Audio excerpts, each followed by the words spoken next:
في حاجات بنسمعها بنضحك وبنقول عليها خرافات، بس لما تلاتة من أماكن مختلفة يحكوا نفس التفاصيل في نفس الليالي، ساعتها لازم نسأل نفسنا: هو أنا فعلا لوحدي ولا في حد جوايا وبيعيش معايا؟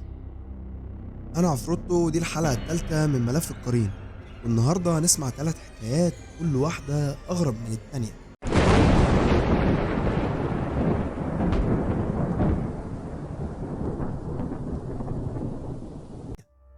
الحكاية الأولى عن بنت اسمها آية، عندها 19 سنة، من المنوفية.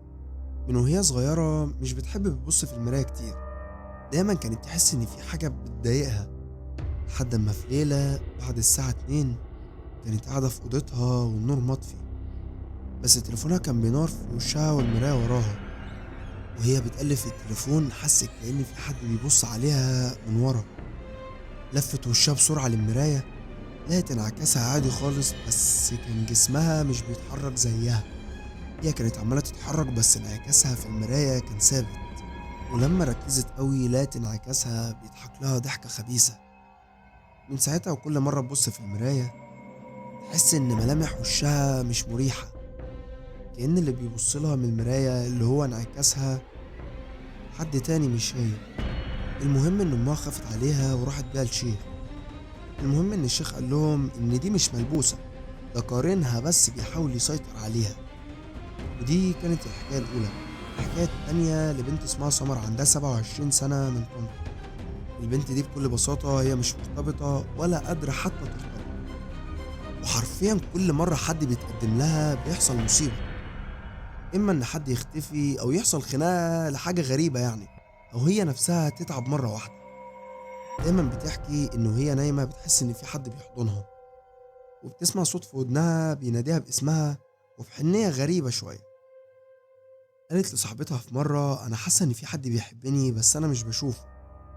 وفي يوم البنت دي راحت لراجل بيعالج بالقرآن، وبعد جلسة طويلة قال لها: اللي عندك ده يا بنتي مش جن عاشق، ده قرينك وبرضه بيحاول يسيطر عليكي، أو بمعنى صح بيحاول يرتبط بيكي عاطفيا.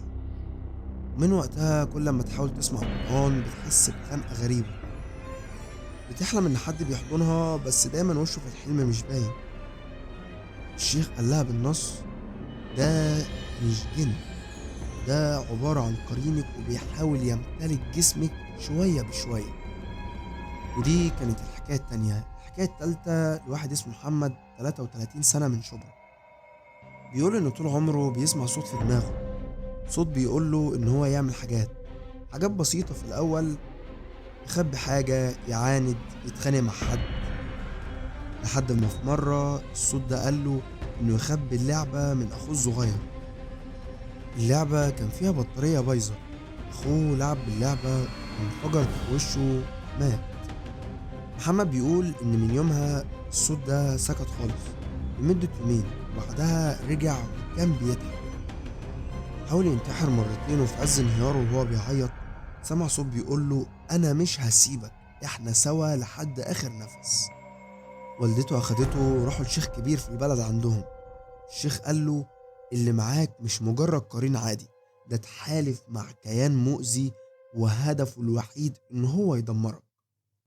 إنما بالنسبة لي أنا، اللي سمعته ده مش مجرد قصص رعب، ده واقع وتجارب حقيقية من ناس زي وزيك. يمكن انت كمان عشت حاجة شبه كده بس ما ربطتش بينهم. كل مرة تحس ان في حد بيراقبك وانت لوحدك، او صوت جواك بيغريك انك تعمل حاجة غلط، دايما اسأل نفسك: هو مين اللي بيتكلم؟ ودي كانت تالت حلقة من ملف القرين، واللي جاي اخطر بكتير. الحلقة الجاية الساعة 3 فجرا، لما تشوف نفسك قدامك وتتحرك قبل ما انت تتحرك. انا عفروتو، ودي كانت يومياتي مع العالم التاني. لو حسيت دلوقتي انك مش لوحدك، ما تقلقش، هو بس بيحب يسمعك وانت بتسمعني.